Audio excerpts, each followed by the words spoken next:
gerente del Plan de Excelencia Turística en el Ayuntamiento de la ciudad de Ávila. Es también miembro de los comités editoriales de varias revistas científicas. Es la doctora María García Hernández. Doctora, muy buenas tardes para usted, muy buenos días para nosotros. Adelante, por favor.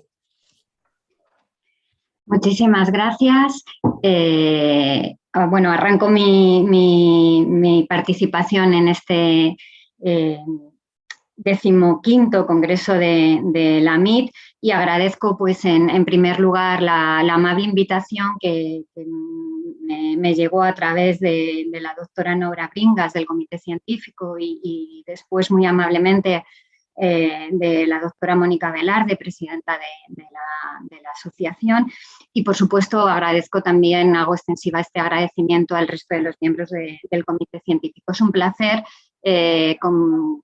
coincidir con los colegas de México, con los que siempre me es muy grato trabajar, comunicarme, y bueno, son personas con las que hablamos el mismo idioma en muchos sentidos, no solo en sentido literal de la lengua, sino también en sentido de investigación, inquietudes, contextos, etc. Bueno, pues por todo eso no me alargo más. Muchísimas gracias. Voy a intentar compartir mi presentación.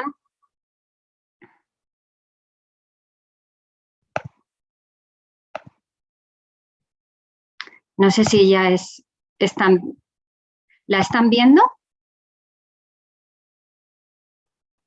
Por favor, no, ¿estáis? Todavía no. No. Todavía no. A ver, compartir.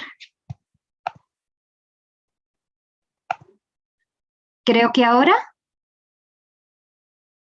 Sí, ahora sí. Ahora sí, muchísimas gracias.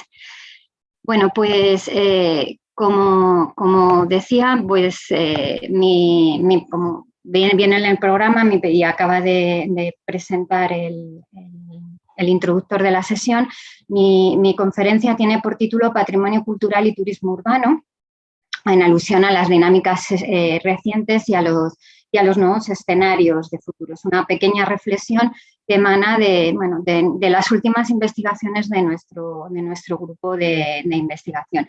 Quiero aprovechar el momento también para acordarme un poco de Miguel Ángel Troitiño, que, como sabéis, pues, fue el director de nuestro grupo hasta el año pasado, en que falleció por causa de la COVID, y bueno, siempre está muy presente en todo lo que hacemos y a través de su legado.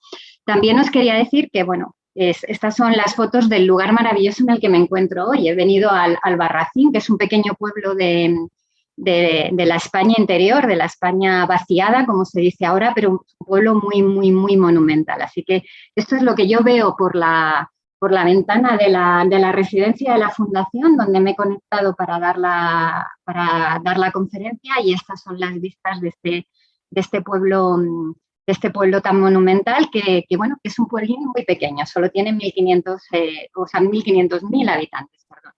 Pero a pesar de tener tan pocos habitantes, es un pueblo con muchísimo patrimonio, así que un escenario como muy apropiado para enmarcar mi conferencia de hoy. Bueno, intentaré acoplar los contenidos de mi charla en tres grandes bloques. Un primer bloque en el que, a modo de introducción, pues hablaré de algunas nociones muy básicas y muy generales sobre turismo y patrimonio en destinos urbanos. Un segundo bloque en el que, bueno, hablaré de cosas que ya sabemos, cosas que estamos investigando o que hemos venido investigando en los años más recientes y que están todas relacionadas, todos estos aspectos están relacionados con el turismo y el patrimonio cultural urbano en las ciudades españolas. Pues, es mi contexto de investigación, es lo que más conozco, y por tanto, pues yo creo que donde mi conocimiento puede resultar más o aportar más valor. Y luego, pues, una última parte un poco en la que hablaré de los escenarios futuros y los retos de investigación en relación a esos escenarios futuros, algunos no tan futuros, algunos ya presentes, teniendo en cuenta, pues, el contexto, en la medida en que se puede, el contexto COVID, post-COVID. en el que estamos.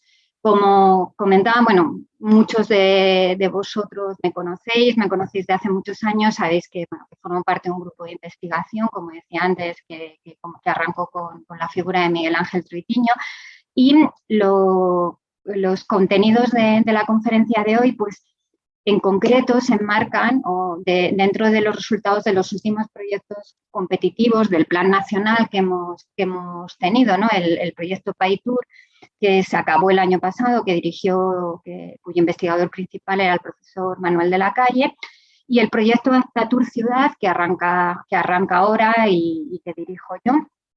Y también, pues, dos proyectos de menor entidad, pero igualmente importantes, de menor entidad en términos de tiempo de duración, de presupuesto, etcétera, de investigadores participantes, pero igualmente interesantes desde el punto de vista de sus contenidos de indagación. Es un proyecto sobre las políticas urbanas y la ciudad justa en el contexto iberoamericano, financiado por la Unión Iberoamericana de Universidades, en el que participaban varias universidades de Latinoamérica y en concreto la UNAM de México, y por parte de la UCM era un proyecto que dirigía Manuel de la Calle, y luego otro proyecto que estamos llevando a cabo dentro de la Alianza Una Europa con 8 universidades de Europa, y en el que estoy más involucrada.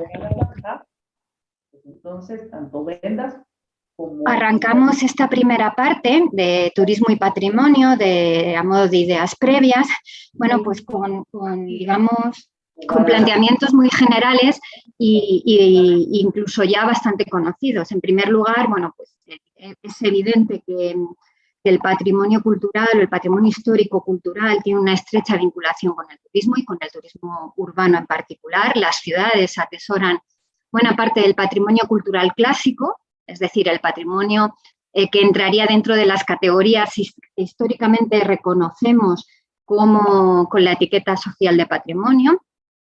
Y por ello, en buena medida, o sea, debido a esa capacidad de atesorar patrimonio que tienen las ciudades, o que a lo largo de los siglos han demostrado las ciudades, en tanto que capitales donde se concentraba el poder económico o el poder político, y por tanto todo lo que en torno a él se movía, pues debido a esas características, en buena medida, los primeros destinos del turismo moderno fueron ciudades.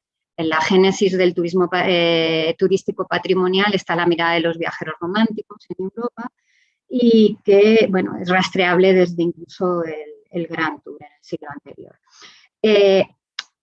En perspectiva histórica, desde que arranca esta relación tan estrecha entre patrimonio cultural y ciudad, se han ido produciendo, alternándose, a veces conviviendo simultáneamente, procesos de patrimonialización, es decir, procesos de construcción social de patrimonio, y procesos de turistización o turistificación, es decir, de activación turística de ese patrimonio. Son procesos a veces paralelos y, evidentemente, siempre relacionados entre sí. Las referencias teóricas que recogen reflexiones sobre este particular son bastante abundantes, hay mucho escrito sobre este tema, y por citar algún autor, pues, por ejemplo, María Gravari Barbás, en un reciente libro titulado A Research Agenda for Heritage Tourism, dice textualmente: el turismo es uno de los factores más poderosos dentro de los procesos de producción social del patrimonio. Es decir, la mirada turística de los otros, sobre lo que ya escribió Urri a principios de la década de 1990, en buena medida ha incentivado procesos de valorización, protección, conservación de muchos elementos patrimoniales clásicos, nuestros referentes patrimoniales clásicos. Este proceso de relación entre patrimonialización, turistización o turistificación está aún vivo. La relación entre patrimonio y turismo es una relación recíproca que se retroalimenta continuamente. Por un lado, el turismo se ve atraído por sitios, edificios, áreas, artesanía ya reconocidas, que ya tienen ese reconocimiento de patrimonio, y el turismo, por tanto, contribuye a su turistificación, pero por otro lado, con la acción del turismo contribuye a redefinir el alcance mismo del concepto de patrimonio, el alcance mismo y el significado simbólico del propio patrimonio urbano. Cuando hablo de turistificación o turistización en el contexto de esta conferencia, no le doy al término un sentido peyorativo, es decir, como un proceso negativo, sino simplemente tendría una connotación descriptiva que alega un proceso de activación turística, puesta en el mercado turístico o conversión en recurso y en producto turístico. En España, el proceso en perspectiva histórica, el patrimonio cultural es tan importante para el turismo que fue el eje fundamental, por ejemplo, de la primera política turística nacional, totalmente centrada en los bienes del patrimonio cultural histórico como principal recurso turístico del país, lo que en aquella época se llamaba la España artística, monumental y pintoresca. Con esa primera política se crea lo que eran los gérmenes de la administración turística española, una administración turística muy incipiente, y se llevaron a cabo diversas actuaciones que estaban relacionadas con la recuperación física de muchos elementos del patrimonio, por ejemplo, la construcción o la adecuación de museos o casas museos, la publicación de obras de arte, libros sobre arte español como medio de propaganda turística, la creación, por ejemplo, de los paradores nacionales de turismo, que muchos de ellos están en edificios patrimoniales. Es decir, tenemos un punto de arranque de la política turística del país, de un país que es un país muy, muy, muy turístico, como digo, un punto de arranque totalmente relacionado con el patrimonio cultural. Estos son los carteles de la época o de principios de siglo datan estos carteles de promoción turística del país, con ejemplos de promoción de algunos destinos urbanos, de turismo urbano patrimonial muy conocidos, como Toledo, Granada, Málaga, incluso Madrid. Y bueno, pues son auténticas obras de arte. Tras la génesis turístico-patrimonial a partir de los viajeros del romanticismo y la consolidación turística de las ciudades, luego después en la época del turismo de alta sociedad, pues sabemos que el turismo de sol y playa, el turismo de masas posterior a la Segunda Guerra Mundial, supone cierto eclipsamiento de las ciudades y el patrimonio, las ciudades como destino turístico y el patrimonio como recurso turístico, que se redescubren y resurgen a partir de la década de 1990. Bueno, a lo largo de todo este periodo de tiempo, los procesos de turistificación, patrimonialización de las ciudades se prolongan como una constante que llega hasta nuestros días. Y bueno, esa relación entre turistificación y patrimonialización pues será un poco el hilo conductor de la exposición que voy a hacer en la conferencia. Bueno, en este contexto de evolución histórica del turismo urbano respecto al patrimonio, la primera pregunta que nos tenemos que hacer es, bueno, ¿y ahora cuál es la dimensión turística del patrimonio cultural de las ciudades españolas, ¿no? Está muy claro cuando nace, que es la mirada del foráneo, la que en cierta manera está detrás de la patrimonialización de muchos elementos de lo que hoy se considera patrimonio histórico español, que esa mirada turística incide también en la turistificación, claro, o sea, los activa como recursos turísticos. Y ahora, cuando llegamos al siglo XXI, ¿qué nos encontramos? Bueno, pues nosotros siempre hablamos de que hay dos situaciones turísticas distintas. Ahí tenemos ciudades patrimoniales en España, donde el patrimonio cultural, histórico-cultural, constituye el principal referente urbano y turístico.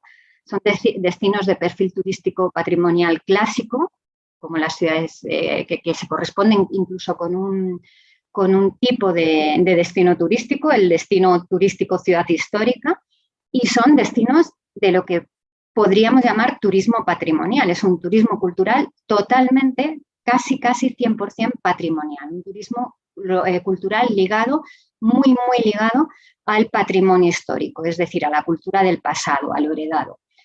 Y luego tenemos otras ciudades, o el resto de ciudades, donde el patrimonio cultural o histórico-cultural constituye un referente, pero es un referente adicional de importancia más o menos variable según ciudades. Son destinos de turismo urbano metropolitano con perfiles más heterogéneos, donde ya no todo es 100% patrimonio. Ahí tiene mucha importancia dentro de los componentes turísticos de esos destinos los negocios, la cultura creativa, las industrias culturales, etcétera. Y bueno, pues eso nos lo encontramos, por ejemplo, en las grandes ciudades, por supuesto en Madrid y en Barcelona, pero en otras ciudades de rango inferior como pues, Valencia o incluso Sevilla o Zaragoza. Y también nos lo encontramos en las ciudades costeras, que son mucho más dinámicas. Aquí no diríamos que son destinos de turismo patrimonial, aunque tengan elementos patrimoniales muy importantes. Madrid, por ejemplo, tiene el casco histórico más grande de las ciudades españolas, pero no asimilamos Madrid como destino turístico a un perfil patrimonial de ciudad histórica, ¿no? Es un perfil turístico mucho más complejo. Por tanto, son destinos urbanos con patrimonio histórico. Podríamos hablar entonces de turismo y patrimonio, no de turismo patrimonial. El centro histórico, de todos modos, el centro histórico de todas las ciudades, ya sea de las ciudades patrimoniales, las ciudades históricas, como de las otras ciudades, de las ciudades costeras, de las grandes ciudades, hay una constante que se da en España, yo creo que en Europa en general, en buena medida yo creo que seguro que se repite en los centros urbanos de algunas ciudades mexicanas. El centro histórico se configura como el espacio de entretenimiento, el espacio ligado pues, a procesos, a la economía del ocio, es decir, de los restaurantes, de los lugares de ocio, y bueno, pues hay determinados procesos que tienen que ver con ese consumo con ese consumo de ocio, que puede ser un ocio turístico o un ocio local, que hablan, bueno, pues de una nueva economía ligada a procesos de vivificación, etc. Bueno. Ay, ¿por qué no pasa? Ahora, en estas ideas el peso que tiene lo patrimonial dentro de las ciudades como destinos turísticos, bueno, pues esta diapositiva, pues que se la ponemos a los alumnos, da un poco idea de lo complejo que son las ciudades como destinos, porque existen múltiples atractivos que enlazan con distintas motivaciones de viaje. En las ciudades es posible hablar de turismo cultural, de salud, de cruceros, compras, LGTBI, religioso, de muchas cosas, y uno de los principales componentes de todos estos matices es el turismo cultural, de los cuales un turismo cultural que se nutre de patrimonio histórico-cultural, pero no solo de patrimonio histórico-cultural, se nutre de patrimonio histórico-cultural en las ciudades de menor entidad demográfica, incluso de ciudades más pequeñas, por decirlo así, y se nutre de patrimonio que tiene básicamente, que se activa turísticamente en torno a elementos como los conjuntos monumentales musealizados, los monumentos, por supuesto, musealizados, yacimientos arqueológicos, los museos, incluso los barrios o sectores urbanos. Y luego, bueno, pues conforme va aumentando el tamaño de la ciudad, se va complejizando esa oferta cultural, se va haciendo más compleja porque ya no se focaliza tanto sobre la cultura del pasado, el patrimonio heredado, sino que se relaciona más con la cultura del presente y bueno, pues entran en liza pues, otras manifestaciones culturales no tan patrimoniales o no necesariamente patrimoniales.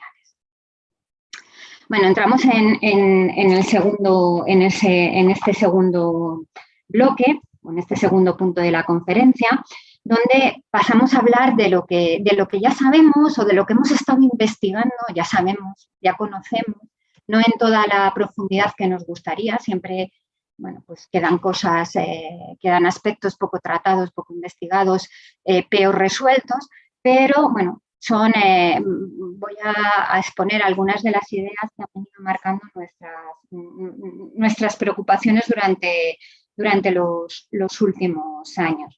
En primer lugar, me gustaría hablar de la dinámica reciente del turismo urbano, que es una dinámica muy, muy, muy interesante porque muy poco, solo llevamos 20 años del siglo XXI, pero en 20 años hemos visto muchos cambios de ciclo, muchos cambios de ciclo. Arrancamos el siglo con una etapa que bastante eufórica, que podíamos llamar de crecimiento sostenido del turismo urbano. Había cierta, como digo, euforia asociada al crecimiento turístico. El turismo era un vector, se veía como un vector de desarrollo urbano, cero crítica, es decir, el turismo es positivo, y lo que encontramos durante esta etapa son muchas estrategias de desarrollo de producto patrimonial, es decir, de activación turística de muchos elementos ya patrimonializados, la mayoría en formato clásico.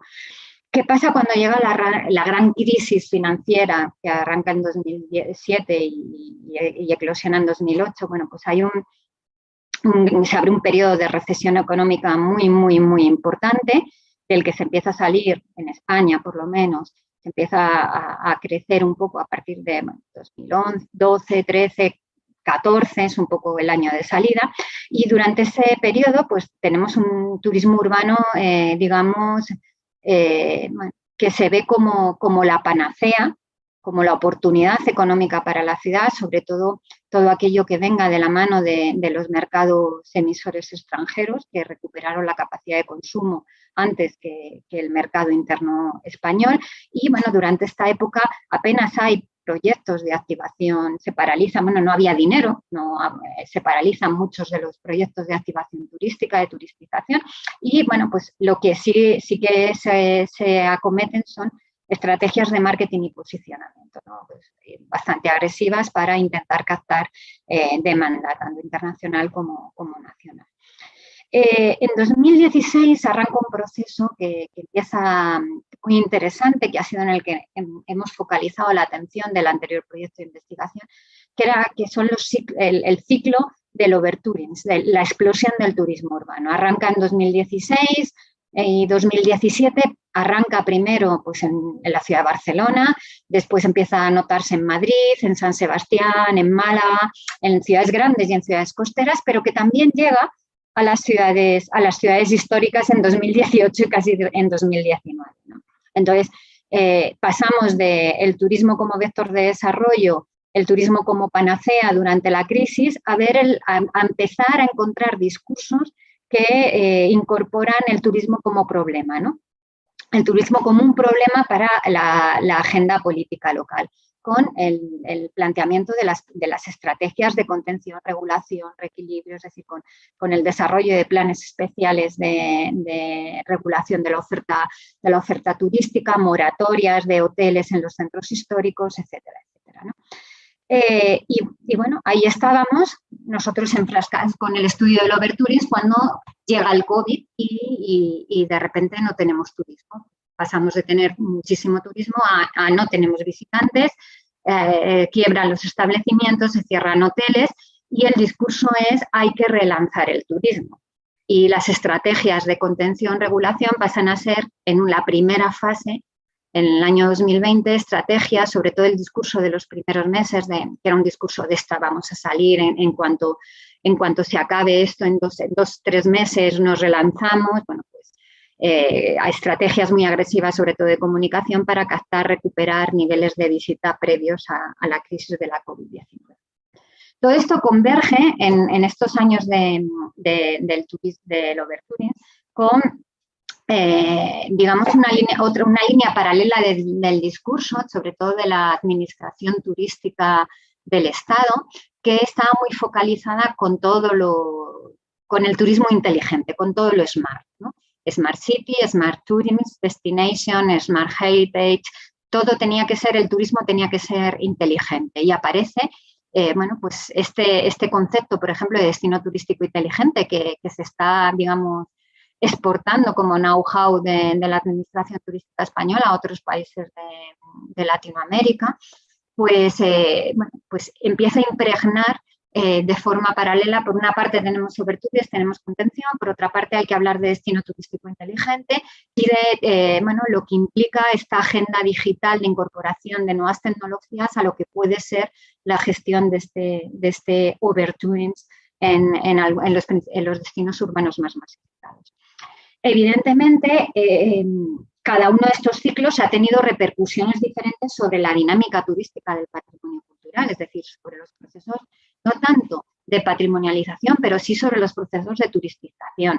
Es decir, como comentaba en la anterior diapositiva, pues los primeros años del siglo ahí se caracterizan por el predominio de estrategias de desarrollo de producto turístico patrimonial, proyectos de activación turística.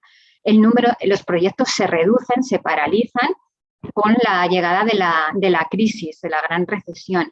¿Y qué pasa en la época del overtouring? Pues cristalizan incipientes procesos de patrimonialización de espacios periféricos de las ciudades con usos a los que se les dota usos recreativos, del patrimonio industrial, espacios de cultura y creativa contemporánea, etcétera, de los que hablaré en los escenarios de futuro, con estrategias de contención o regulación en los elementos patrimoniales, los recursos turístico-patrimoniales más congestionados, más saturados y en las áreas de las ciudades de mayor concentración turística.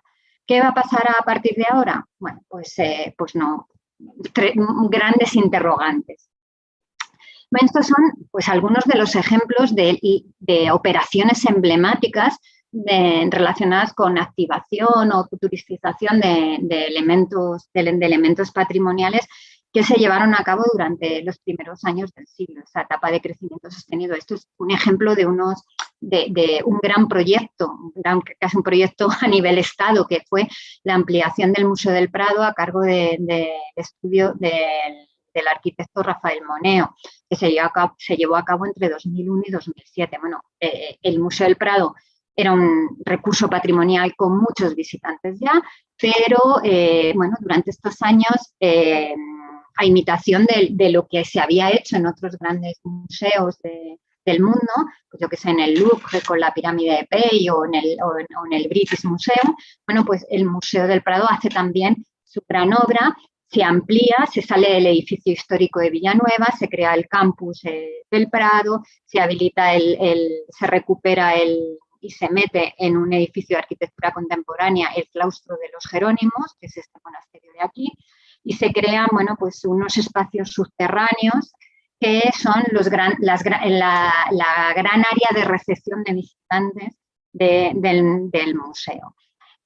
Cambiamos la escala, nos vamos a una ciudad pequeña, nos vamos a Ávila. En esos mismos años, pues Ávila lo que hace es patrimonializar, digamos, recuperar, rehabilitar la muralla y abrirla al público y estructurar toda la oferta de visita turística, ¿no?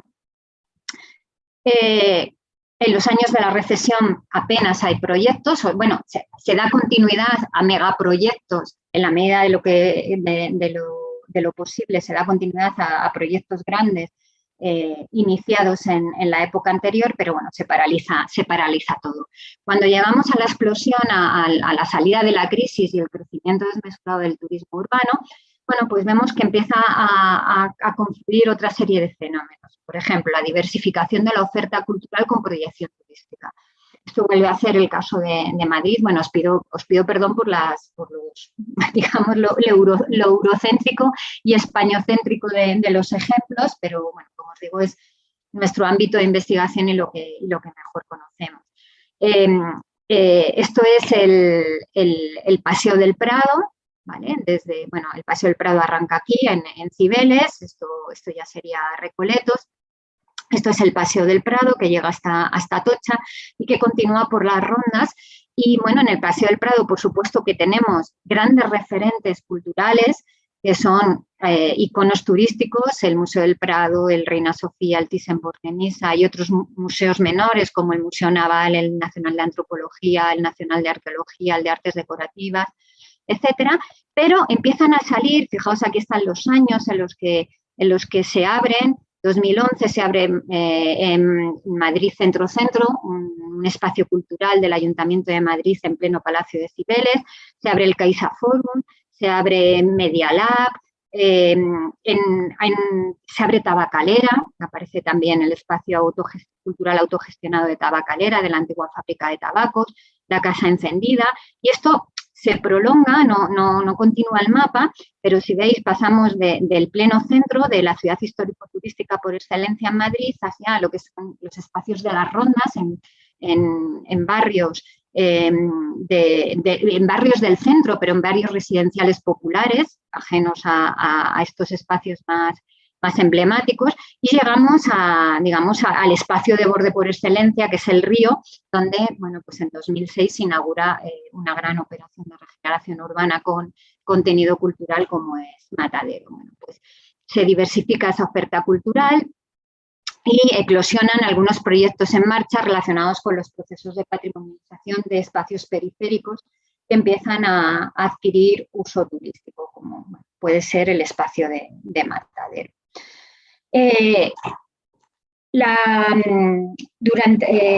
Los datos de coyuntura turística, básicamente afluencia de visitantes o de viajeros a las ciudades, reflejan estos ciclos perfectamente.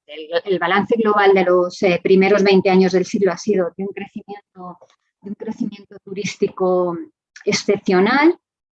En términos absolutos, las ciudades europeas y las ciudades españolas recibían más visitantes en 2019 que en el año 2000, 2001. Fijaos, bueno, pues estos son las ciudades históricas. Por ejemplo, Granada, que es una de las ciudades históricas con más visitantes en España, pasa de 1 millón de viajeros alojados, pernoctaciones, es el indicador que aparece en la tabla, de 1 millón de pernoctaciones a 3,5 millones de pernoctaciones en 20 años, es decir, más que duplica el volumen de pernoctaciones. Pero le pasa lo mismo al resto de las ciudades. Fijaos, Salamanca, de 383.000 a 1.179.000, Santiago de Compostela. Bueno, el crecimiento en 20 años es muy grande, ¿vale? Esto es en base 100 para que sea comparable. Bueno, pues se ve la crisis, evidentemente, la crisis hace que no se vuelvan a los niveles de 2001 en 2009, pero cae bastante la demanda y, bueno, y a partir de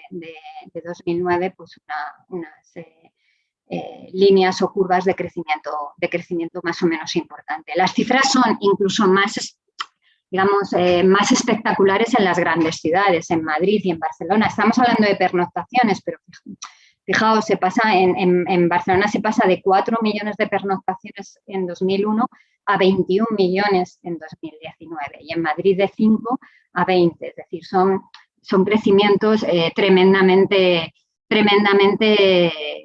espectaculares, ¿no? Cuando le ponemos números, ¿no? El crecimiento ha sido especialmente marcado.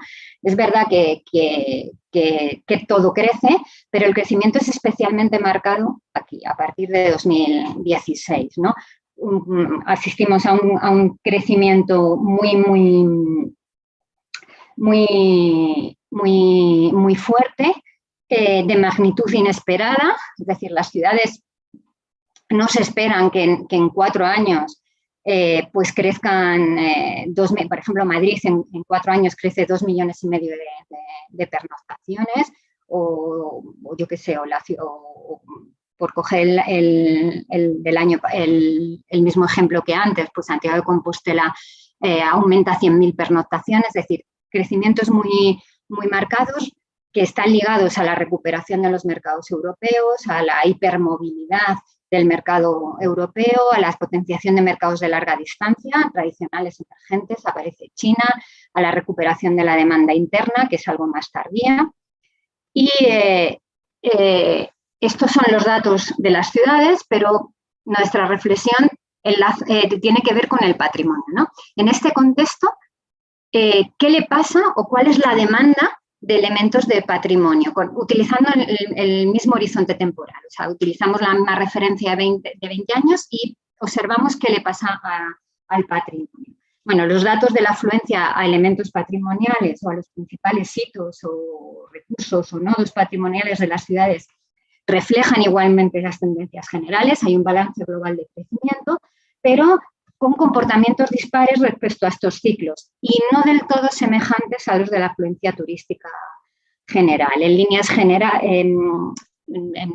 generales, sí,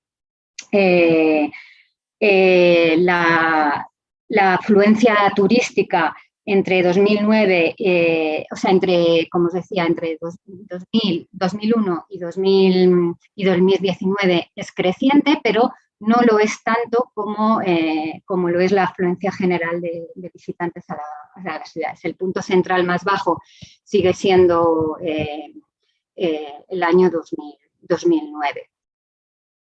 En este gráfico, bueno, como os comentaba, se aprecian comportamientos dispares según ciclos. Vamos a tomar el primer ciclo hasta la Gran Recesión. ¿Qué pasaba en este primer ciclo? Pues si os acordáis cuando poníamos los datos de pernoctaciones en ciudades, entre 2001 y 2008 todas las ciudades crecían. Sin embargo, cuando cogemos los datos de afluencia turística a los principales nodos o recursos patrimoniales de esas ciudades entre 2001 y 2008, hay nodos o recursos patrimoniales que crecen, como lo hace la llegada de viajeros y las pernoctaciones en esas ciudades, en ciudades como Madrid y Barcelona, y hay nodos o recursos patrimoniales, turístico-patrimoniales, que pierden visitantes. Aunque las cifras de afluencia turística a esas ciudades, a las ciudades en las que están, crecían durante esos años. Era el caso, bueno, pues de los principales recursos turístico-patrimoniales de las ciudades andaluzas o de las ciudades históricas, las ciudades medias del interior de la península. Bueno, en su momento nosotros interpretábamos estos comportamientos en relación a las pautas de consumo turístico de la demanda nacional. Aquí tendríamos mucha demanda internacional. En las ciudades andaluzas tenemos un equilibrio entre demanda internacional y demanda nacional, aunque con más demanda nacional, dependiendo, no es lo mismo Sevilla que Granada y Córdoba, etcétera, pero bueno, son ciudades donde el porcentaje de visitantes extranjeros es más elevado que en las ciudades medias del interior, pero pierden visitantes. ¿Por qué? Porque los visitantes, por ejemplo, en las ciudades históricas hay mucho turismo interno, mucho español que va a esas ciudades y que ya empezaban a repetir visita. Aumentaba el número de visitantes en las ciudades, pero aumentaban mucho las segundas visitas. Y en segundas visitas, pues no se repetía la visita a elementos patrimoniales que ya se podían haber conocido, que ya se conocían. En este gráfico, en cambio, aparecen los mismos elementos patrimoniales, en la misma, digamos, la representación de la misma variable, la variación porcentual del número de visitantes, pero en este caso entre 2009 y 2019. Para esta segunda época, en la que metemos los datos de crecimiento vinculados a la época del overtourism, sin embargo, como os decía, para esta época, todos los recursos patrimoniales considerados crecen en número de visitantes, ¿vale? Y son recursos patrimoniales de gran proyección turística, como la Catedral de Sevilla o la Mezquita de Córdoba o la Alhambra de Granada o la Muralla de Ávila. Es decir, en esta época, bueno, pues crecen los visitantes y crecen los visitantes a las ciudades y crecen los visitantes al patrimonio, ¿vale? Con crecimientos muy, muy significativos. Ahí tenéis los valores absolutos y la variación porcentual de 2019 respecto a 2009.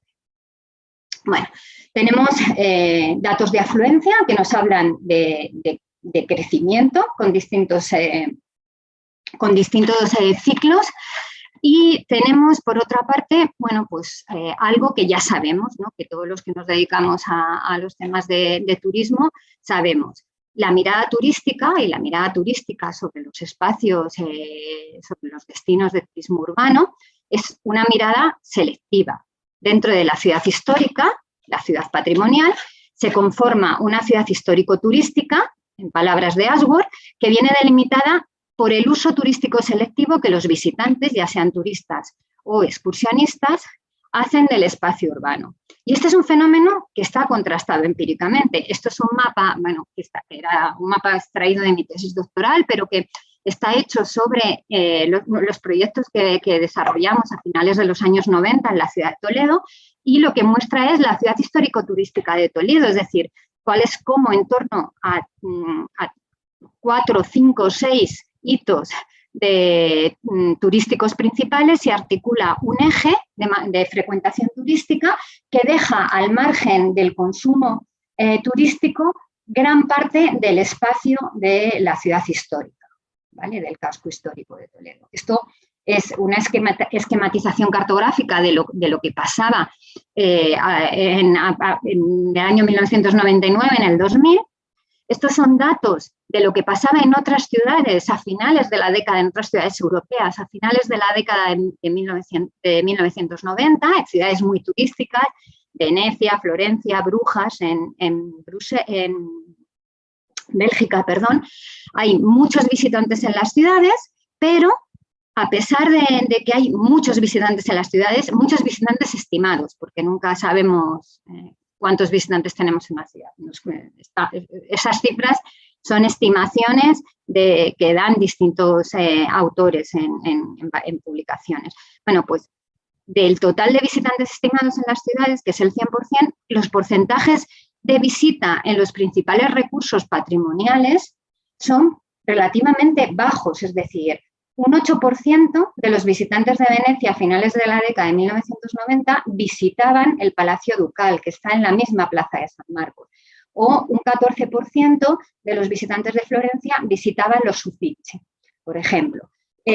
Tenemos más, esto lo podríamos llevar a las ciudades españolas y aparece reflejado lo mismo, y 20 años después, pues se siguen reproduciendo estas pautas de comportamiento. Es un mapa de calor de fotografías, de toma de fotografías en la ciudad de Madrid, y bueno, pues lo que se ve es lo que se nos refleja en estos días, en estos años, en el 2021, 19, 20, 21, es que, bueno, pues lo más fotografiado sigue siendo los principales ejes de la ciudad histórico-turística tradicional. Es decir, los visitantes siguen visitando Recoletos y el Paseo del Prado, la Gran Vía, la calle Alcalá, la Plaza Mayor, la calle Arenal, el Palacio Real. Es decir, donde siempre ha habido visitantes, ahora hay también visitantes, muchos visitantes, y es lo que más fotografían los visitantes.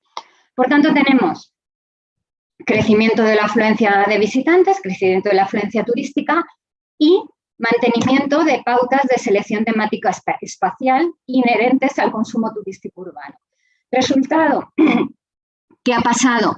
Bueno, pues que hasta la COVID, hasta que llegó la gran pandemia, bueno, pues lo que observábamos era un aumento muy considerable de la presión turística sobre los espacios tradicionales, ¿no? Lo que en muchos artículos se llama el turismo dentro del beaten track, dentro de los senderos trillados.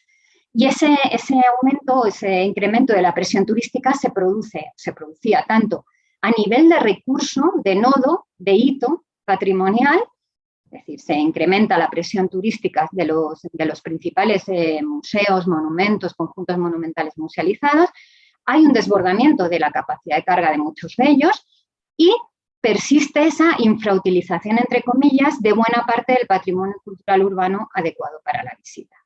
Pero este aumento de la presión se produce también sobre la ciudad histórico-turística, es decir, sobre esos ejes, esas calles, ese entramado urbano que viene siendo el espacio de tránsito de los visitantes en las ciudades.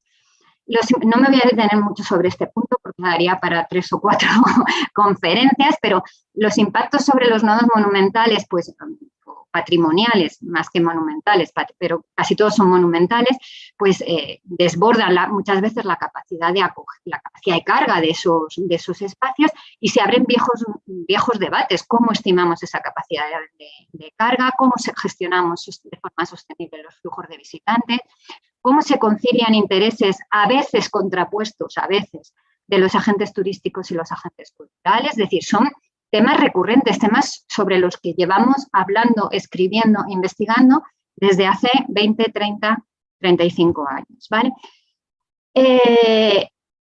Pero, como decía, el crecimiento de la afluencia concentrada sobre la ciudad histórico-turística crea impactos y retos para la gestión del turismo a nivel urbano, y esos retos tienen que ver pues con impactos de naturaleza física, por ejemplo la ocupación del espacio público o la competencia de uso por infraestructuras y equipamientos entre visitantes y población residente. Por ejemplo, estos son ejemplos de las repercusiones que tiene el crecimiento de la afluencia y su concentración, la afluencia turística y la concentración del uso turístico en relación con la movilidad peatonal, en relación con la movilidad rodada, en relación con las nuevas formas de movilidad, como el abuso y el conflicto entre movilidad peatonal y bicicletas, tuk-tuk, patinetes y toda la panoplia de artefactos que ahora se mueven por nuestras ciudades.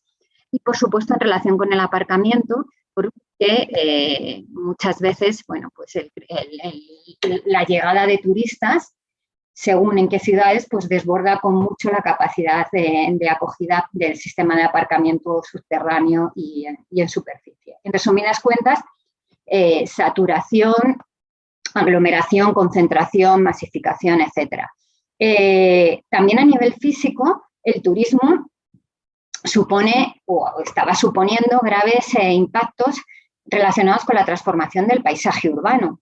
El turismo es un vector de creación o de modificación del paisaje urbano a nivel urbanístico, arquitectónico, también en relación con el diseño urbano, es decir, conlleva a veces grandes operaciones de reforma urbana vinculadas con el ocio y el turismo, ¿vale? Grandes implantaciones hoteleras, ha habido un proceso de hotelización de las ciudades bastante fuerte, la construcción de grandes equipamientos como Palacio de Congresos y la expansión pues, del paisaje de las franquicias, de la parafernalia turística, etc.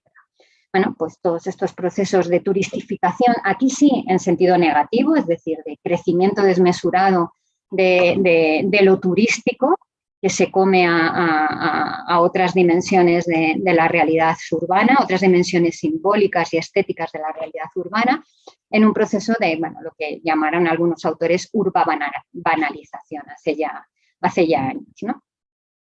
Algunos de estos procesos, como la creación de hoteles, etcétera, tienen que tienen un impacto a nivel físico porque modifican el paisaje urbano, tienen, digamos, una raíz que conecta con las modificaciones económicas y funcionales que se dan en los cascos históricos, que son modificaciones que atentan también contra los valores patrimoniales de esos espacios históricos, ¿no? La ciudad histórica, el centro urbano, que además en la mayoría de las ciudades españolas coincide con el centro urbano, la ciudad histórica tiene valores de conjunto que exceden sus valores formales, y esos valores de conjunto eran pues, espacios socialmente heterogéneos, espacios vinculados a la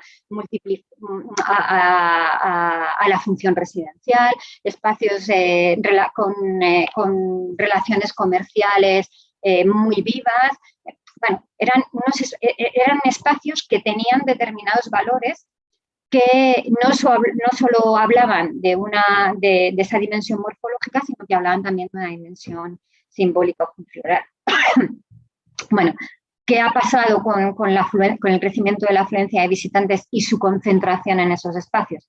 Pues, por ejemplo, que se han inducido muchísimos cambios en la actividad comercial, cambios que han sucedido en 3, 4, 5, 6 años, reforzando dinámicas preexistentes. O sea, estos cambios se venían produciendo ya, pero se han acelerado hasta el año 2019, cierre de establecimientos tradicionales, expansión de franquicias, marcas globales, gumertización hostelera, por ejemplo, en los mercados tradicionales, en las ciudades que tenían arquitectura desde la época del hierro, bueno, pues pasan a convertirse en espacios gourmet, han perdido su función de mercado, ya no se vende pescado o carne, sino que, bueno, pues hay unos bares muy cookies, muy histerizados, en los cuales degustar exquisiteces con estrellas Michelin. Y, bueno, pues hay un aumento considerable en líneas generales de los negocios turísticos o reorientados al turismo. Evidentemente, el turismo no es solo la causa de esto, es decir, hay causas concatenadas que exceden lo turístico, como el cambio, el cierre, la ley de arrendamientos urbanos de 2015, que bueno, acaba con los arrendamientos de renta antigua y liberaliza el mercado y, por supuesto, bueno, pues los precios de los alquileres se disparan. También el paradigma comercial, ¿vale? Hay un aumento muy grande del comercio online y los espacios centrales se convierten como en espacios, digamos, escaparate para las grandes marcas comerciales que tienen sus establecimientos bandera y los flagship y sin embargo, no es que no los tienen por la rentabilidad en sí de lo que venden ahí, sino como espacio escaparate para la compra del comercio luego online. Bueno, expansión, por supuesto, de las actividades de ocio en espacios centrales, bueno, etcétera.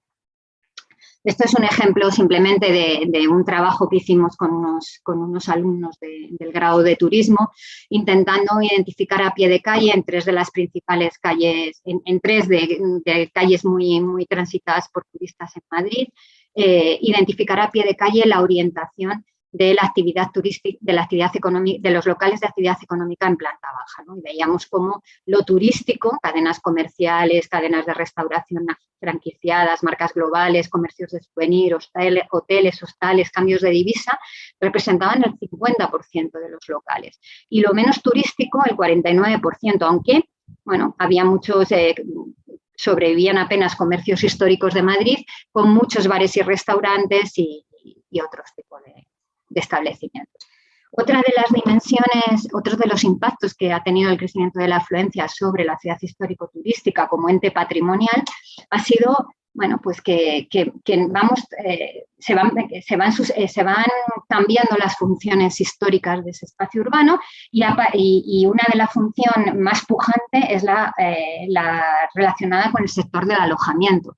Ha habido un auténtico proceso de hotelización del espacio urbano, especialmente concentrado en la ciudad histórico-turística, los ejes más tradicionales, con grandes implantaciones hoteleras. Canalejas, Plaza España, Gran Vía son los ejemplos de Madrid, con expansión de hoteles boutique, con el crecimiento de los hostels como tipo especial de albergue urbano, ¿vale? Estos son datos también de Madrid, y apartahoteles, como este que veis proyectado en la pantalla, en plena Gran Vía, o viviendas de uso turístico. Bueno, hemos hablado de crecimiento de la afluencia turística, he hablado también de la pervivencia de ese modelo de consumo selectivo, espacial y temático que se produce sobre los cascos históricos y los efectos que la combinación de esos dos elementos han tenido. Y ahora introducimos un tercer aspecto, que es un tercer aspecto que no podemos cuantificar, no podemos, digamos, valorar en la extensión de su importancia, pero del que empieza a haber cosas escritas, ¿no?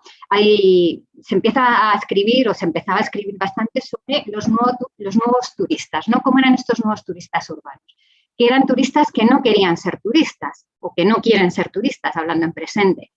Hay autores que hablan de este nuevo paradigma turístico impulsado por segmentos de turistas o de visitantes que ya tienen capital turístico, es decir, que son experimentados turistas, que son turistas maduros, que lo que buscan es ir a sitios donde no hay turistas, es decir, aventurarse fuera de los enclaves turísticos que marcan pues, los planos, los folletos, los planos o lo que nos cuenta Internet, ¿no?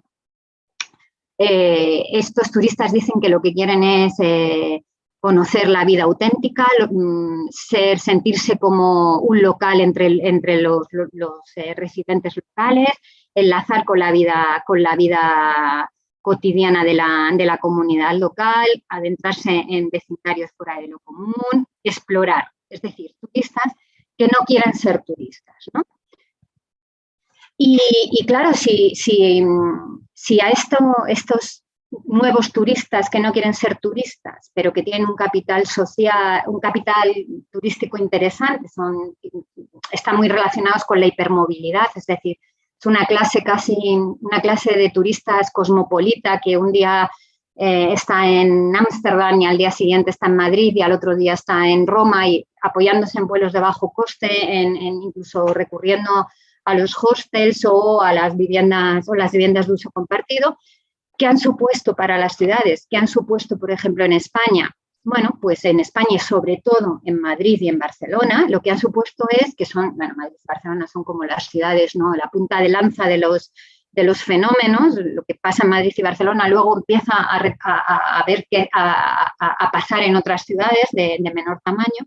Bueno, pues la llegada de estos nuevos turistas, que no quieren ser turistas, pero que son turistas, lo que ha supuesto es que la huella turística se ha extendido hacia barrios residenciales periféricos de los cascos históricos, es decir, barrios de los centros históricos, barrios de los centros históricos que eran ajenos a la ciudad histórico-turística, que estaban fuera de los circuitos, ¿vale? Desbordamiento del turismo más allá del Bittentreff.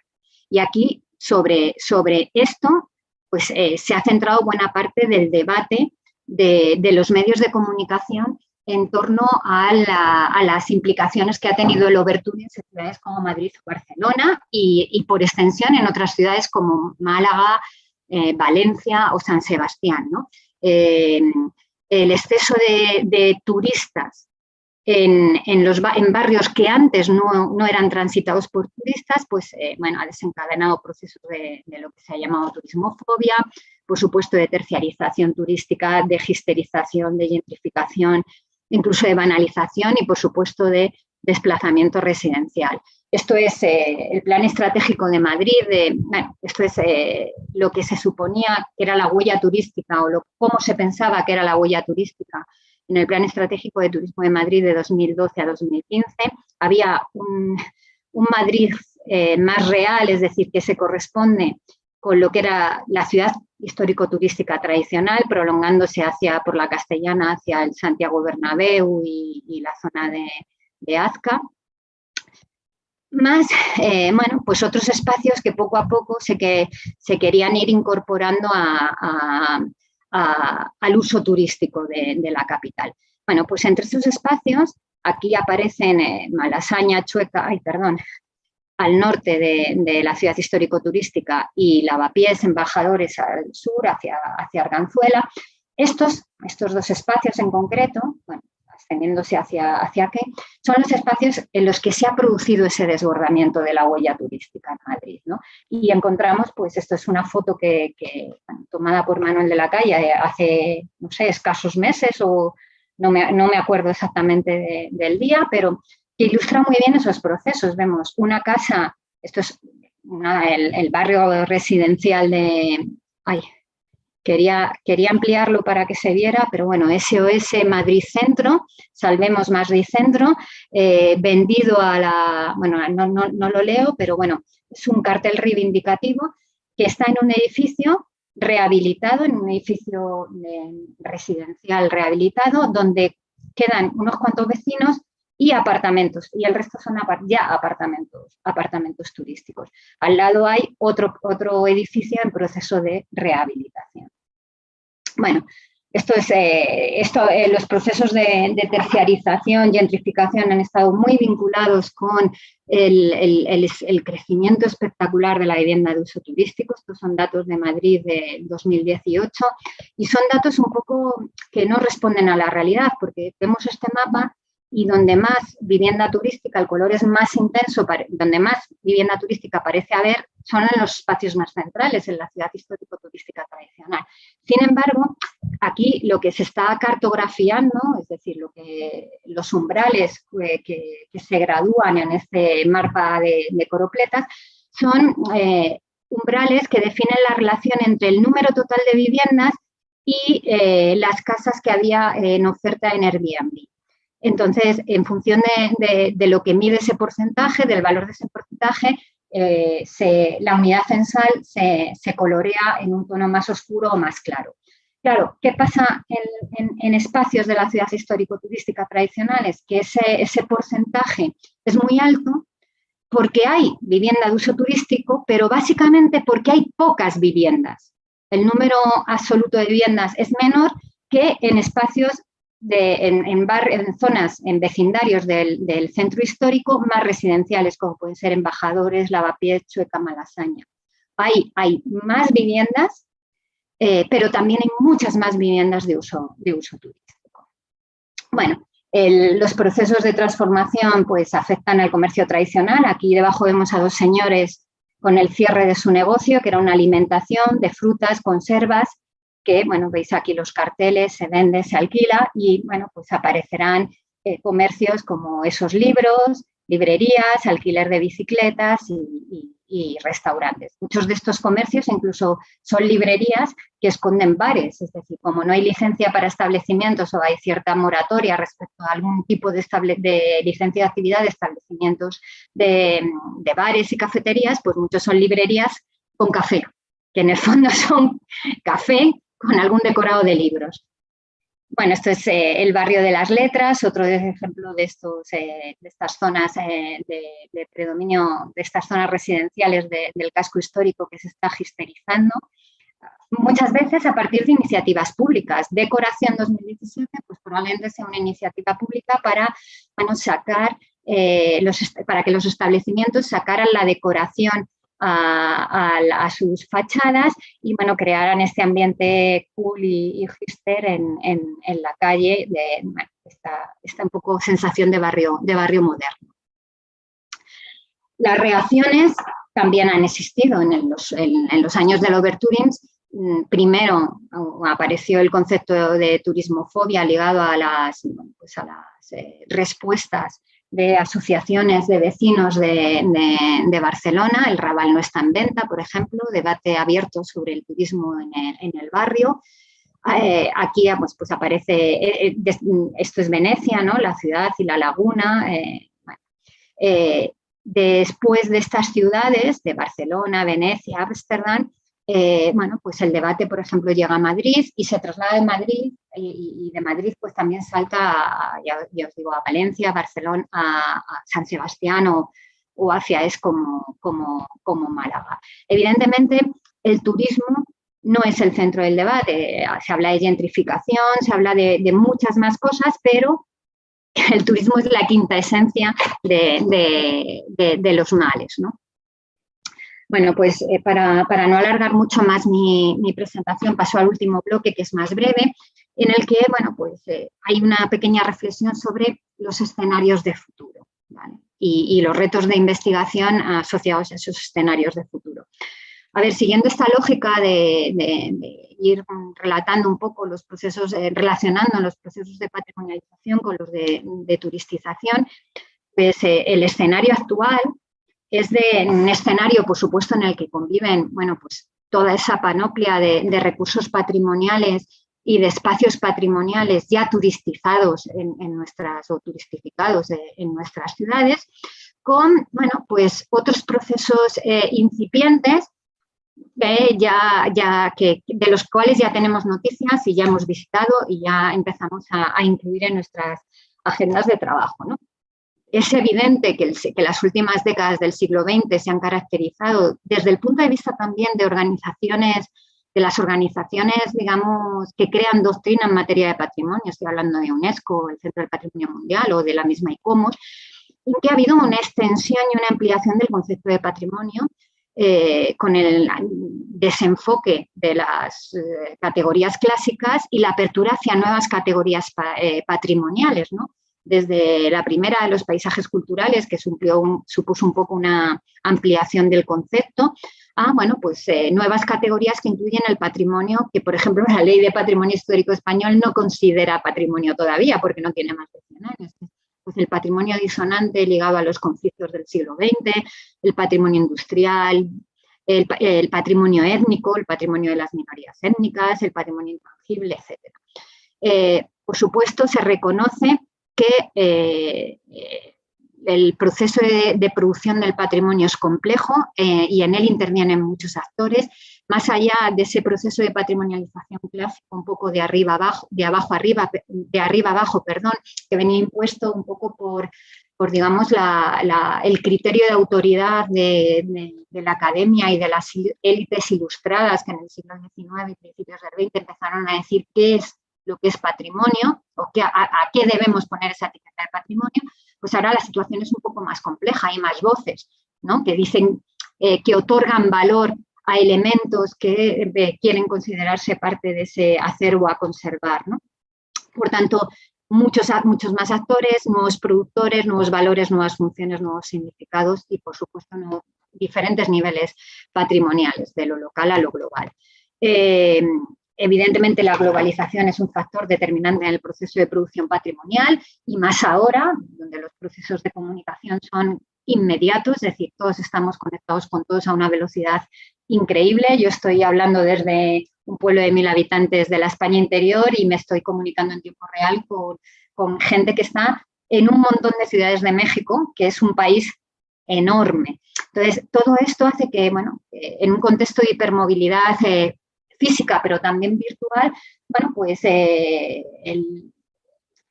lo que entendemos por patrimonio y lo que empezamos a juzgar que debe ser patrimonio y que debe ser puesto en valor y, por tanto, que debe entrar o que va a entrar necesariamente en el circuito del turismo, pues lo conocemos antes, ¿no?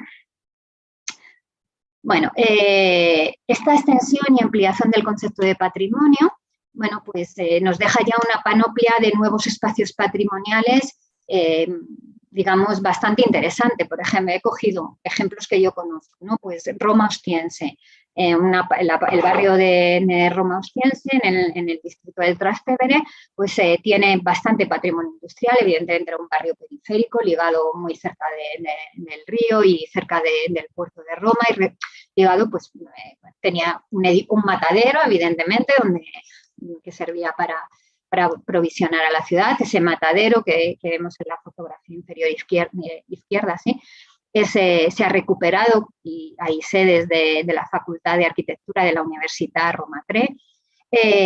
En ese barrio, bueno, pues hay edificios industriales sin uso, bueno, que han servido como escaparate para el arte urbano. Hay una sede de los museos capitolinos en la central Montemartín, una antigua central eléctrica reconvertida en sede de museo, y bueno, pues hay un gasómetro. ¿Hay turistas? Bueno, algunos turistas hay, pocos turistas, pero algunos turistas hay. Lo que sí ya hay son procesos de patrimonialización muy activos.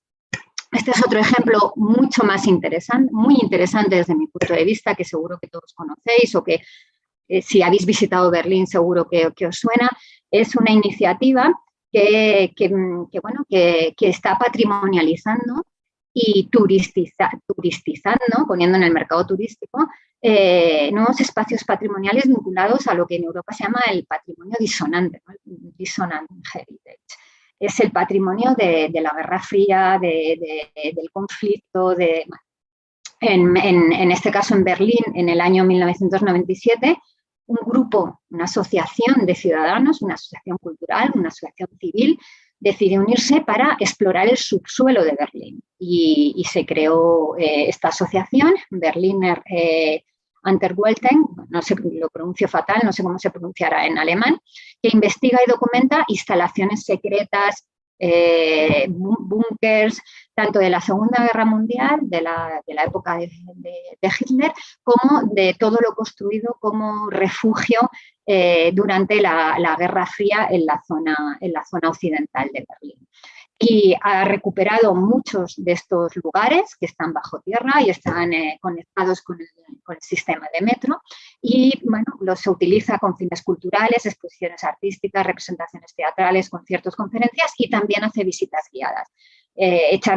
Los que no lo conozcáis, bueno, por supuesto, si vais a Berlín, por favor, ir a verlo. Impresiona meterse en un búnker de protección en el que simulan una protección en el caso de que caiga una bomba nuclear sobre Berlín, y estamos hablando de algo de los años 60 o 70, es decir, que se dejaron se estuvieron conservando hasta que bueno, cayó el muro de Berlín, ¿no? Este es otro ejemplo de patrimonialización en París. Bueno, pues la vivienda social como patrimonio, pero estamos hablando de la vivienda social del siglo XX.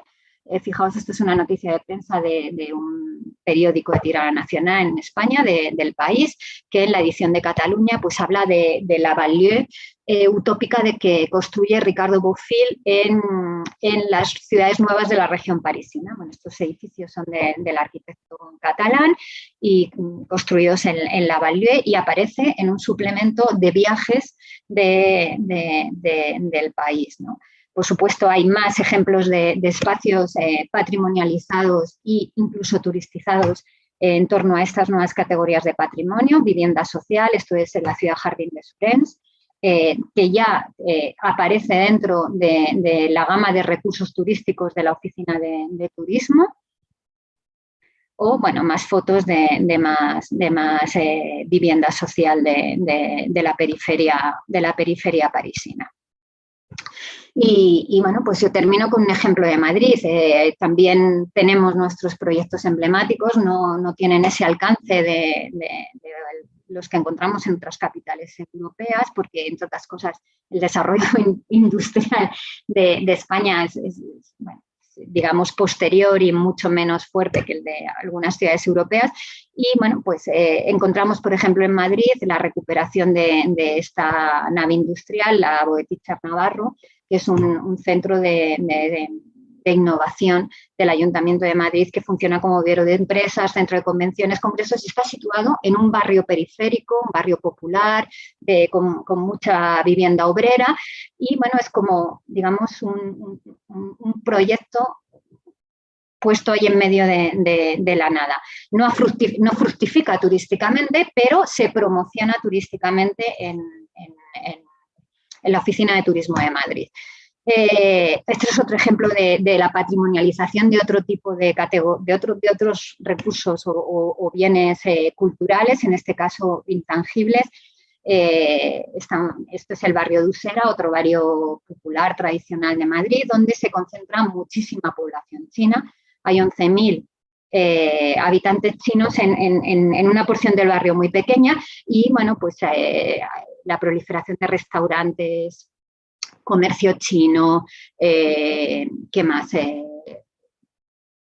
Supermercados, etcétera, ha hecho que, bueno, pues haya ya bastantes movimientos de personas que viven fuera del barrio, en este caso en Madrid o en la aglomeración metropolitana, y que van a Usera porque es la Chinatown madrileña. De hecho, aquí convergen en este proceso de patrimonialización, turistificación. Es muy interesante porque es un proceso que estamos estudiando ahora con el proyecto europeo y con los estudiantes de nuestros másteres.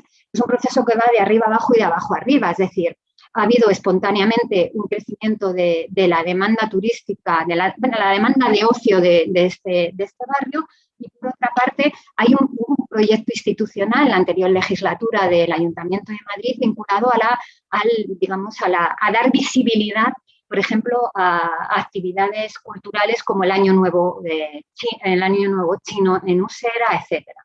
Y, bueno, aquí veis, esto es una foto tomada de la parada del metro de Usera. Es una parada totalmente tematizada, o sea, ya cuando paras en el metro ya sabes que estás en la Chinatown madrileña, ¿no?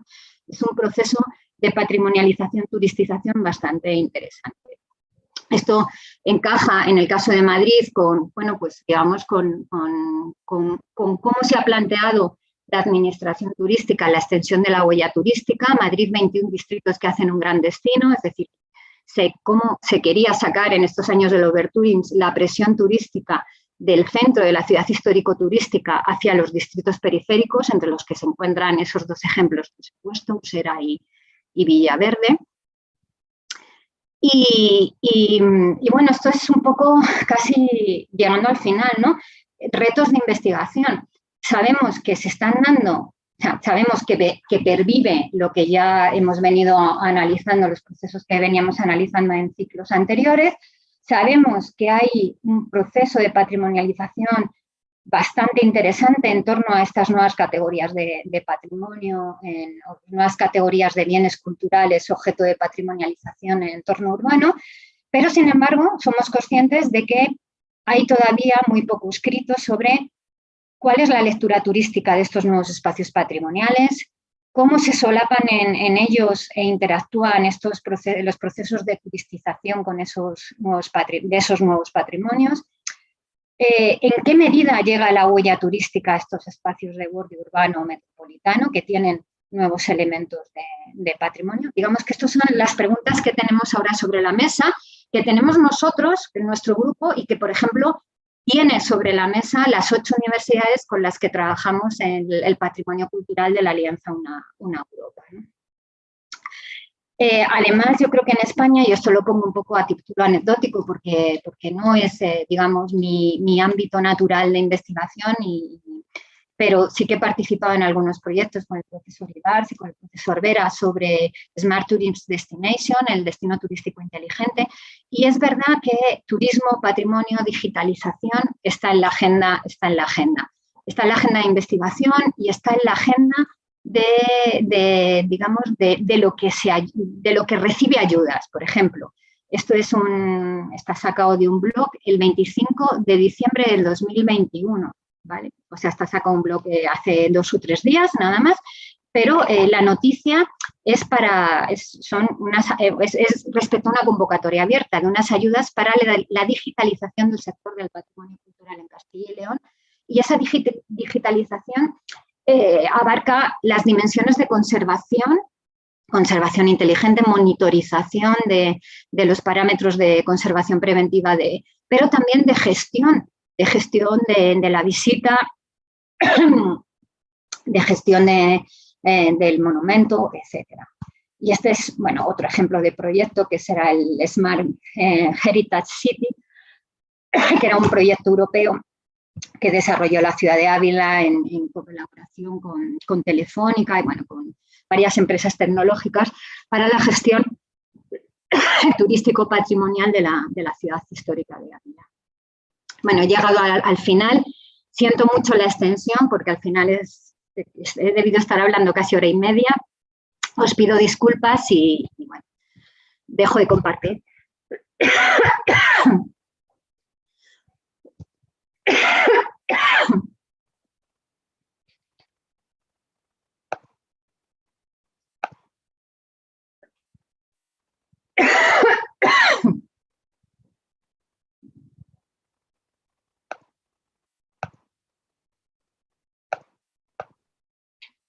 Adelante.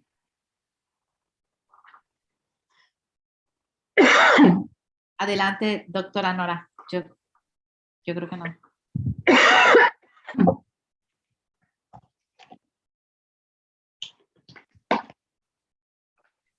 No está el maestro de ceremonias, ¿verdad? Bueno, vamos a pedirle a la doctora Nora que si pudiera colaborar con la moderación. No puedo verla en este momento. ¿Podríamos dejar de compartir, doctora María? Sí, yo creo que reanudar función de compartir. Yo creo que he dejado de compartir, pero...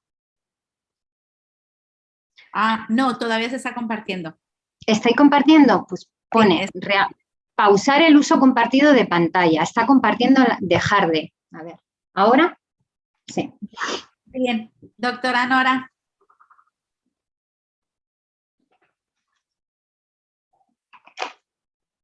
Adelante. Sí, adelante, doctora.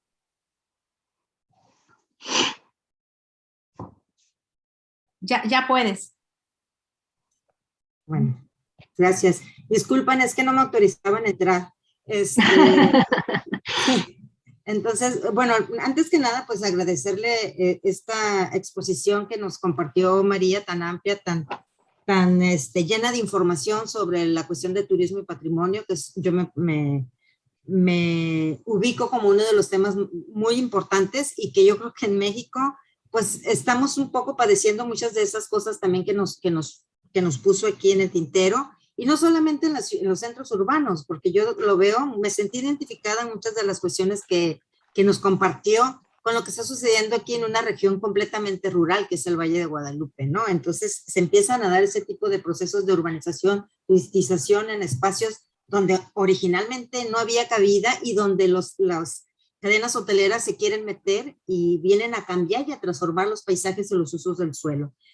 Bueno, si en cuestión como no tenemos mucho tiempo, sí me gustaría pasar directamente a las preguntas. Si hay alguien en el público que quisiera hacer alguna pregunta, con muchísimo gusto. A ver, aquí hay varias preguntas, varias felicitaciones para empezar, del doctor Agustín Ruiz, Francisco Domínguez, Eli Olmos, ahorita les voy a ir diciendo.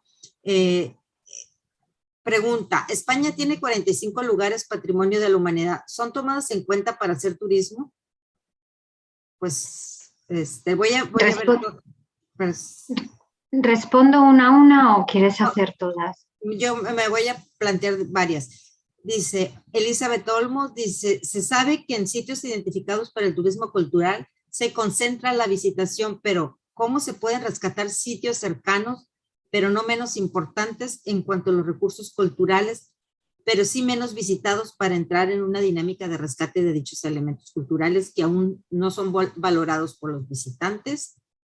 La mayor parte son felicitaciones de Carlos Amaya, Melchor Orozco, Carla Barrón, Alberto Eriar y Omar Trejo Luna. Entonces, si quieres, empezamos con esas dos preguntas mientras tenemos más.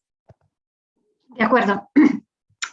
Pues en torno a la primera, 45 sitios del patrimonio mundial. ¿Tienen todos turismo? Sí, en general sí, Yo solo estaba hablando de las ciudades. En todos esos sitios, muchos de esas declaratorias afectan a conjuntos monumentales o a monumentos que están en ciudades. Pues, por ejemplo, la Catedral de Burgos es un sitio del patrimonio mundial, pero Burgos como ciudad no está como ciudad histórica viva dentro de la categoría dentro de la lista del patrimonio mundial. ¿Tiene turismo la Catedral de Burgos? Sí. ¿Tiene turismo Burgos? Sí. En general, casi todo lo que está en la lista tiene turismo, tiene afluencia turística.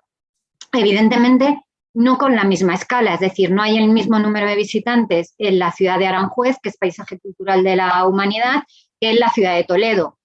Por coger dos espacios muy próximos, están a escasos 40 minutos, ¿no? Pero mientras en Aranjuez podemos tener 300.000 visitantes al año, en Toledo pueden tener 2 millones de visitantes. Claro, la declaración por sí no se relaciona de forma directa con el volumen total de visitantes. Es un sello más que distingue el patrimonio, pero claro, el volumen total de visitantes depende, pues, de la trayectoria turística, cuál es de la imagen del sitio, de cuál ha sido, como digo, su trayectoria, su historia, de cómo se posiciona dentro de los circuitos de movilidad turística dentro del país. Bueno, hay muchas casuísticas, pero en general casi todo lo que está en la lista de patrimonio mundial en España recibe visitantes. Entre otras cosas porque España tiene muchas cosas en la lista del patrimonio mundial, cada vez le resulta más difícil incluir cosas porque evidentemente hay que dar cabida a nuevas categorías de patrimonio y a países que están y a países y zonas del globo que están menos representadas. Le pasa a España, le pasa a Italia, le pasa a Francia, o sea, la lista era una lista eurocéntrica. Y eso, la estrategia de la UNESCO pasa por frenar la incorporación de sitios de esos países y dar cabida a la incorporación a sitios de otros países. Por lo tal, claro, en la lista ya entraron muchas cosas, nada más que justo después de que España firma o ratifica la convención, pero claro, entraron muchos elementos patrimoniales que ya eran muy turísticos antes de ser sitios del patrimonio mundial. Entonces, bueno, yo creo que ahí está la razón de que exista esa estrecha relación. Respecto a la segunda pregunta, ¿cómo rescatar sitios cercanos a lugares que tienen mucho turismo? No entiendo muy bien qué quiere decir con rescatar. Si quiere decir rehabilitar, si quiere decir llevar turistas, llevar visitantes.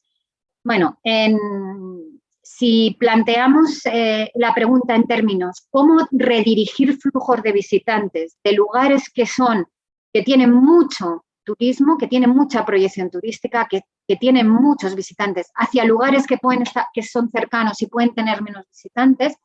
Bueno, pues, ¿cómo? pues la verdad es que no hay receta mágica. Y esto es, si planteamos la pregunta en distintos sitios, en distintos lugares, vamos a encontrar la misma pregunta a distintas escalas, ¿no? Cuando le planteas esta pregunta a una escala, por ejemplo, de provincia en España, claro, la sesión de un diputado provincial de turismo es redistribuir flujos de visitantes por toda su provincia y que no se le concentren en la capital de provincia, que es la ciudad histórica más importante. Pero si lo plantea el concejal de turismo del ayuntamiento de la capital de provincia, lo que te está diciendo es que tiene que redistribuir los flujos de visitantes para que no se concentren en la catedral y se vean beneficiados los barrios más periféricos. Es decir, siempre es la misma lógica, ¿no?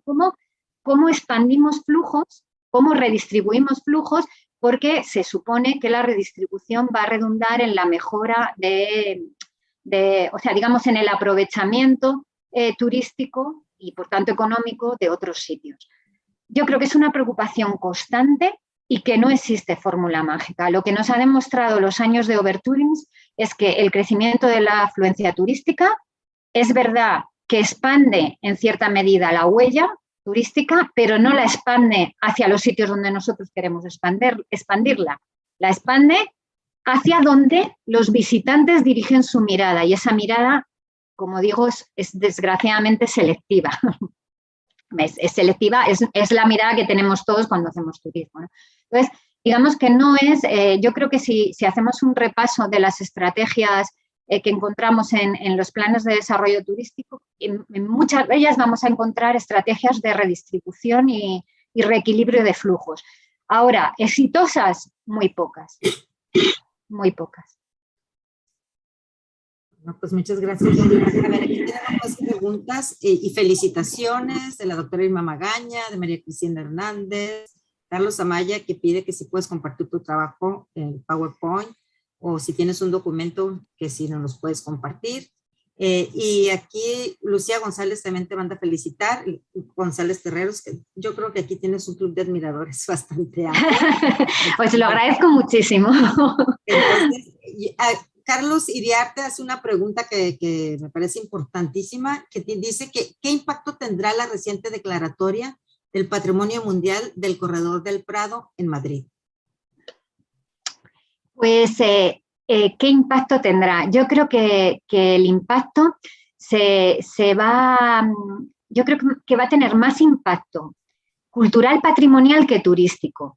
¿Por qué? Porque es un espacio, o sea, el paisaje cultural del Prado aglutina espacios que ya tienen una alta frecuentación turística. O sea, yo no creo que eso venga a redundar en la proyección, ni en términos de proyección, ni en términos de imagen para esos espacios. El Museo del Prado, los Jerónimos, el Parque del Retiro, bueno, son espacios muy, muy, muy, muy turistizados. Pero yo creo que es una bonita reflexión que puede servir a la ciudad de Madrid y sobre todo a las personas que están tomando decisiones sobre patrimonio urbano, el hecho de decir, oiga, tenemos aquí una serie un espacio urbano con la consideración de paisaje cultural que tiene unos valores que tenemos que mantener, más allá de los valores aislados de cada una de las edificaciones, que era un poco lo que digamos, predominaba hasta el momento. Es decir, que cuando se plantee una actuación de carácter urbanístico sobre ese espacio, habrá digamos, una afección que viene de la inclusión del espacio en la lista del patrimonio mundial que pueda frenar algún desmadre que se le ocurra a algún regidor iluminado. Quiero pensar que van más por ahí los tiros, más que por el impacto que pueda tener turístico, porque es que ya son espacios que tienen, o sea, no, el Prado no necesitaba eso, lo necesitaba Madrid como ciudad, porque era la única ciudad, gran capital, aunque nosotros no somos grandes en Europa, pero bueno, gran ciudad, gran capital europea, que no tenía un sitio patrimonio mundial, porque Madrid como región tiene 3 sitios en la lista del patrimonio mundial, pero están fuera del municipio, o sea, Aranjuez, El Escorial, Alcalá de Henares, pero la ciudad de Madrid no tenía nada, ningún elemento patrimonio mundial, ni edificio aislado. Y claro, ¿cuál es la forma de entrar? Bueno, pues ahora si se dice que el Museo del Prado es patrimonio mundial, no te lo van a incluir en la lista. Tienes que buscar una categoría con un concepto que enlace con los planteamientos del paisaje urbano histórico, por ejemplo, y esa categoría es con la que enlaza ese concepto de paseo cultural del Prado con la idea del urbanismo ilustrado, etcétera. Bueno, muchas gracias. Te voy a leer las últimas 2 preguntas por cuestiones de tiempo y siguen las felicitaciones, que ya habrá oportunidad de que las leas. Y aquí está. Muchas gracias. Si puedes compartir tus redes sociales y dónde publicas para algunos asistentes. Sí. Parece que es importante. Bueno, aquí la doctora Irma Magaña pregunta, dice, varios de los recursos turísticos parece que naturalmente son patrimonio de la humanidad en el contexto europeo, pero desde su experiencia, ¿el proceso sucede de igual forma en nuestros países de América Latina? Y te voy a leer la última para de una vez, a que la conjuntes, de parte de Lucía González Terreros, que pregunta, hablando de actores, Miguel Ángel Trotiño y L. Trotiño, me imagino que es Libertad, sí. Libertad, hablan de una burguesía cultural que interviene y dirige los procesos de patrimonialización y turistificación. Esto es particularmente visible en el pueblo mágico de Tequila, Jalisco, que además es un destino inteligente y forma parte de un paisaje cultural. ¿Qué estrategia pueden llevarse a cabo para encontrar un equilibrio en virtud de que se aprecian señales de un desbordamiento de la capacidad de carga? Y bueno, siguen las felicitaciones de María Cristina Hernández, Elizabeth Rodríguez, y bueno, una última ya para cerrar, para no dejarlo. Dice, derivado de las inconformidades y manifestaciones por parte de los residentes, ¿qué tipo de acciones se han percibido con relación a la toma de decisiones por los mismos residentes para no verse más afectados por la visita de estos turistas? Y bueno, Bueno, qué difíciles estas 3 últimas. A ver, empiezo con la primera. Sí. Varios de los recursos turísticos parece que naturalmente son patrimonio en el contexto de Europa, pero desde su experiencia el proceso sucede de igual forma en nuestros países. Varios de los recursos turísticos. A ver, ¿qué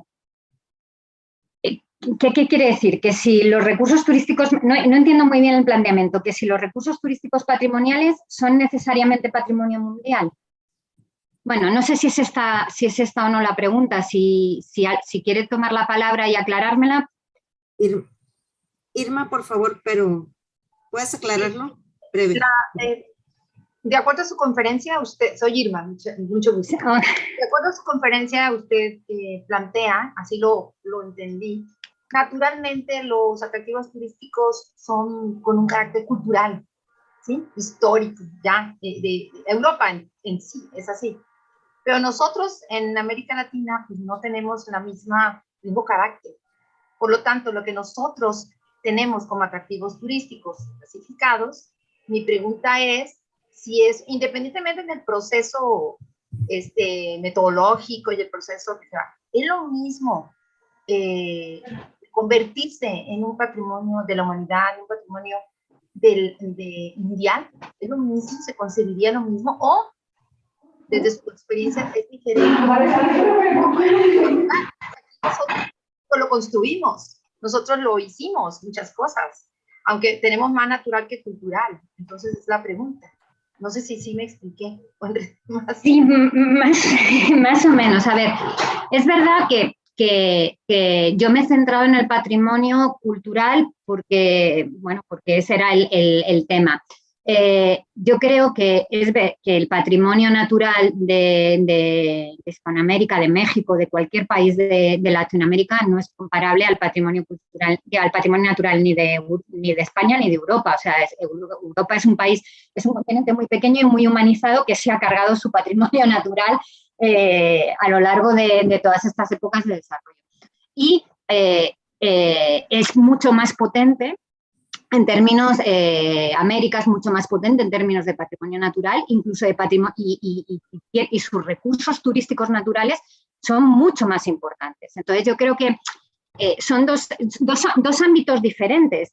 Son el del patrimonio cultural y el del patrimonio natural, aunque presentan muchas concomitancias, porque al final la gestión de los espacios naturales protegidos es muy similar a la gestión de los conjuntos monumentales musealizados, la gestión turística, no la gestión de conservación de la biodiversidad o la gestión, porque evidentemente no es igual que la gestión de la conservación del patrimonio. Pero en términos turísticos yo creo que son procesos muy, muy similares. ¿Qué diferencia al patrimonio natural como recurso turístico? Que normalmente los sitios del patrimonio natural que se configuran como recursos turísticos suelen estar aislados de la función, bueno, aislados, no siempre, pero son como reductos de gestión autónoma. Sin embargo, cuando estamos hablando del patrimonio cultural de las ciudades, eso no tenemos reductos de gestión turística autónoma, tenemos una ciudad en la que gestionar el turismo dentro de la ciudad. Entonces, yo creo que por eso no son comparables. Y por supuesto, yo creo que nosotros tenemos mucha menos experiencia, es decir, yo creo que si alguien tuviera que hablar de gestión turística de grandes espacios naturales, serían los americanos, seréis vosotros, porque son los que tenéis los grandes sitios de la naturaleza y los grandes sitios, digamos, visitables de la naturaleza. Nuestros espacios naturales protegidos, bueno, pues sí tenemos una red de parques nacionales y es verdad, pero son espacios más pequeños comparados con la escala continental americana y son espacios mucho más antropizados también. Pero esa es mi percepción del tema que pregunta. No sé si respondo del todo a la pregunta. Está Irma, encantada. Es que estamos haciendo una investigación y luego le comentamos. Muchas gracias. Vale, perfecto. Nada. Voy a bajar a la siguiente pregunta. De Lucía. El pueblo mágico de Tequila, ¿no? Sí. Destino inteligente y forma parte de... ¿Qué estrategia puede llevarse a cabo para encontrar un equilibrio? Un equilibrio entre la estrategia de destino turístico inteligente y paisaje cultural. Bueno, yo creo que esto llevaría una reflexión muy profunda, ¿no? Primero, ser capaz, o sea, yo empezaría intentando ver cuáles son los aspectos claves de la conformación de ese paisaje cultural, es decir, el paisaje cultural viene determinado por agropecuario, el paisaje cultural viene determinado por una explotación antrópica de tipo minero, por ejemplo, no lo sé, porque ¿no? ¿Cuáles son los elementos que vienen a determinar la conformación de ese paisaje cultural y cómo esos elementos pueden enlazar con la gestión de un destino turístico, de lo que se entiende por destino turístico inteligente, ¿no? ¿Qué es el destino turístico inteligente? A nivel de estrategia, a nivel de gobernanza, a nivel de desarrollo técnico. Yo creo que una vez identificados para ese pueblo en concreto los aspectos claves que determinan su consideración como paisaje cultural, habría que ver cómo esos aspectos enlazan con una, digamos, coherente estrategia de destino turístico inteligente, sin intentar matar moscas a cañonazos. Yo me refiero, en España se ha vendido el destino turístico inteligente con un sesgo muy tecnológico, es decir, ahí están los intereses de las grandes empresas que desarrollan tecnología detrás, y se ha vendido ese destino para todos los tipos de destinos turísticos, para el mundo rural, para las ciudades medias y para las grandes ciudades.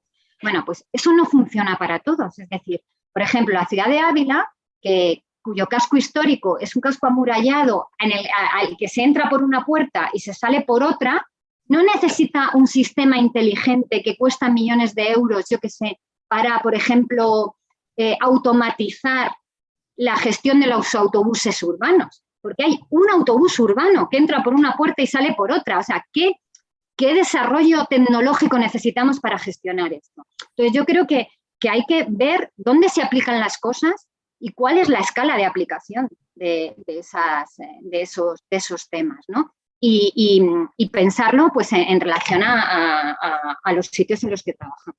Y paso a la última pregunta, a ver si la encuentro. Está al final, después de Lucía, Elizabeth Rodríguez. ¿Era lo de la élite cultural o algo así, creo recordar, o no? Esa es lo que te preguntaba. Porque es la misma, ¿no? Es la misma. Está después Marta Cristina y luego Elizabeth Rodríguez. A ver, Elizabeth Rodríguez, derivado de las inconformidades y manifestaciones, ¿qué tipo de acciones se han percibido con relación a la toma de decisiones por los residentes? Bueno, los residentes lo que ha habido situaciones diferentes según ciudades. Por ejemplo, en la ciudad de Barcelona ha habido bastantes, se han conformado asambleas ciudadanas por barrios que participaron en la anterior legislatura en la elaboración del plan estratégico de turismo y también en los procesos de consulta del plan especial de regulación del PEUAT, del plan especial de alojamiento turístico. En realidad, bueno, pues ha sido unos procesos de toma de decisiones bastante tradicionales en el marco de la legislación vigente, en los que lo que se ha hecho ha sido, por ejemplo, la Ciudad de Barcelona, dar más cabida a los procesos participativos. Partiendo de que esto no es un proceso de gobernanza asambleario, es decir, no toman decisiones las asambleas de vecinos. Las decisiones al final las toma el pleno del ayuntamiento aprobando un plan. Pero sí que ha habido canalización de esos procesos participativos. En la Ciudad de Madrid, bueno, también ha habido más o menos participación y más o menos debate en determinados barrios, y lo que ha habido ha sido una movilización bastante fuerte de determinados colectivos como es SOS Malasaña o como Lavapiés a donde vas, digamos, que tienen bastante voz. Claro, el problema es que, bueno, nuestro sistema de gobierno, más que de gobernanza, de gobierno es el que es un gobierno representativo que surge de unas elecciones y son esos representantes elegidos democráticamente los que toman las decisiones. Con lo cual, el papel de la ciudadanía, normalmente a partir de esa sociedad civil organizada, es un papel todavía muy consultivo, participativo, etcétera, pero todavía no tenemos un sistema de decisiones de gobernanza horizontal. No sé si respondo, pero bueno, la respuesta es, ellos lo que pueden hacer es manifestar su opinión y participar, o sea, integrarse en los procesos participativos de diseños de estrategias, aunque luego la toma de decisiones final corresponde al órgano de gobierno correspondiente. ¿Vale? Y me quedaba una por ahí, pero a ver si la encuentro. No, ya es todo, son comentarios, son felicitaciones la mayoría ya que quedan, y pues eso, solamente nos resta eso, María, agradecerte tu participación, la verdad fue muy rica, yo creo que nos proporcionaste bastantes elementos que podemos identificar en nuestras ciudades, y esperamos no llegar bueno, que ya vimos que realmente esta cuestión de la turistización ahorita con el COVID, pues también nos está planteando nuevos retos, ¿no? Que cuestionamos el turismo, pero luego nos damos cuenta que sí es importante. Que necesitamos el turismo, que exactamente. Necesitamos de él, entonces a lo mejor aquí lo que hay que repensar es cómo lo hacemos para poder gestionar estos espacios urbanos de manera diferente, ¿no? Y no volver a caer en lo mismo, aunque yo veo también complicado esta cuestión de lo masivo, pues, ¿no? Finalmente, pues ya encontraremos otros derroteros, otros caminos para hacer frente a esto. Pues la verdad, agradecerte muchísimo tu participación y que hayas compartido a vosotros tu amplia experiencia, y pues ya sabes que aquí en México tienes muchísimo espacio de trabajo y muchísimos colegas que trabajan estos temas que son de bastante interés y de actualidad. Agradecerte a nombre de la Academia Mexicana de Investigación Turística, y te haremos llegar tu constancia de participación. Y a todas y a todos los que estuvieron aquí atentos a la charla de María, agradecerles también por su tiempo, invitarles a que continuemos con el programa.